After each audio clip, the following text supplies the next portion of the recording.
Pernah kepikiran nggak sih, kenapa ya kita sebagai masyarakat tuh kayaknya susah banget buat sepakat soal resiko-resiko besar? Mau itu soal energi nuklir, makanan hasil rekayasa genetika, sampai perubahan iklim, pasti deh perdebatannya panas banget. Nah, yuk kita coba bedah bareng-bareng, kenapa bisa begitu, dan gimana caranya supaya kita bisa bikin keputusan yang lebih baik. Seringnya sumber masalahnya tuh ada di sini. Di satu sisi ada para ilmuwan yang datang dengan data, angka, dan analisis probabilitas. Nah, di sisi lain ada masyarakat umum yang punya perasaan, nilai-nilai, dan kekhawatiran pribadi. Celah di antara keduanya inilah yang bikin diskusi soal resiko jadi ruwet banget. Ini dia pertanyaan utamanya yang mau kita jawab. Kenapa sih satu topik yang sama bisa bikin kita terpecah belah, padahal mungkin buat sebagian orang datanya udah jelas banget? Ternyata, jawabannya itu lebih dari sekedar angka dan fakta loh. Coba deh kita ambil contoh yang mungkin udah sering kita dengar, energi nuklir. Buat sebagian orang, ini adalah masa depan energi bersih, solusi buat lepas dari karbon. Tapi buat yang lain, begitu dengar kata nuklir, yang kebayang langsung bencana kayak Chernobyl. Jadinya, ini diangkat ancaman yang sama sekali nggak bisa diterima.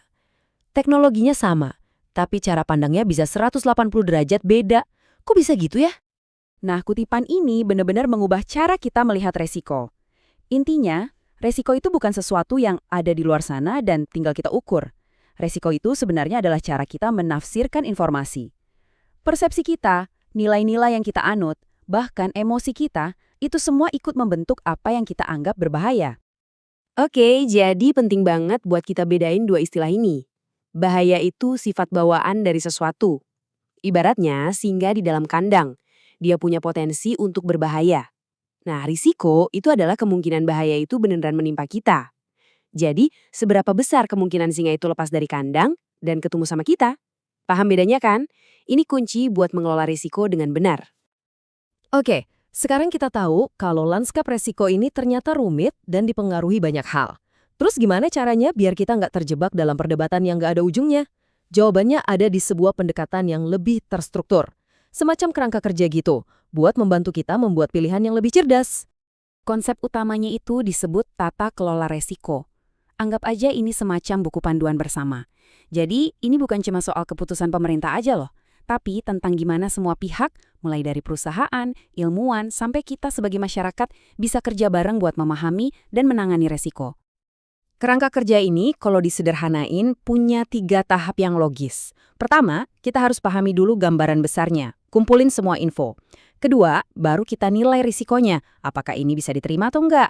Dan yang ketiga, kita putuskan mau ambil tindakan apa. Yuk kita lihat satu persatu lebih dalam. Nah, kita mulai dari tahap pertama.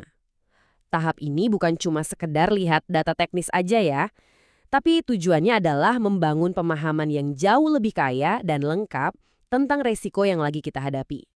Disinilah kuncinya. Supaya kita benar-benar paham suatu resiko, kita butuh 2 kacamata. Kacamata pertama itu penilaian resiko. Isinya angka, probabilitas, pokoknya data ilmiah deh.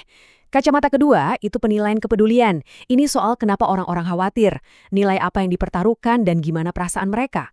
Dua-duanya ini sama pentingnya. Gambar ini nunjukin cara kita memetakan risiko dengan sangat baik. Ini namanya rantai risiko. Kalau kita pakai contoh energi nuklir tadi, diagram ini nunjukin urutannya, dari awal banget yaitu kebutuhan manusia, sampai ke konsekuensi akhirnya. Dan yang paling penting, diagram ini nunjukin di titik mana aja kita bisa intervensi.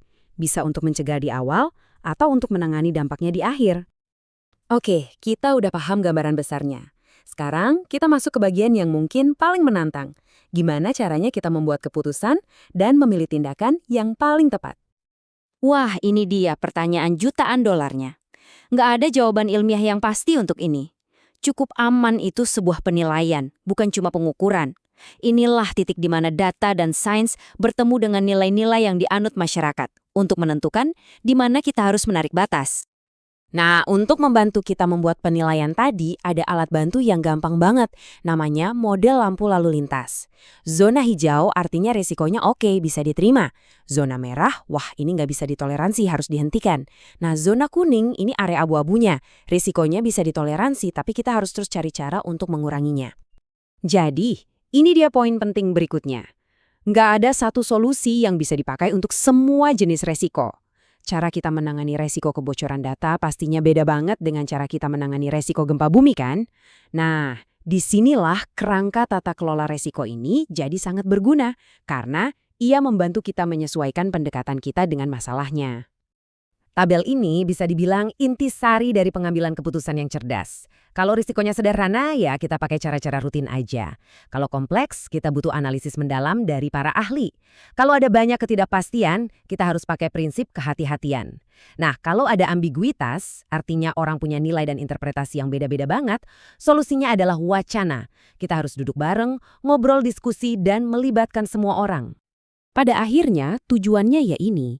Dengan memakai strategi yang pas untuk masalah yang pas, kita bisa berhenti berdebat kusir dan mulai membangun solusi yang benar-benar jalan. Ini bukan berarti menghilangkan perdebatan ya, tapi membuat perdebatan itu jadi lebih produktif dan bisa membangun kepercayaan. Jadi, saat kita menghadapi tantangan besar berikutnya, entah itu soal kecerdasan buatan, pandemi di masa depan, atau krisis lingkungan, pertanyaannya bukan lagi sekedar apa kata sains, tapi lebih ke bagaimana kita akan mengelolanya bersama-sama? Kerangka kerja ini sudah memberi kita peta jalannya. Pertanyaannya sekarang adalah, apakah kita siap untuk menggunakannya?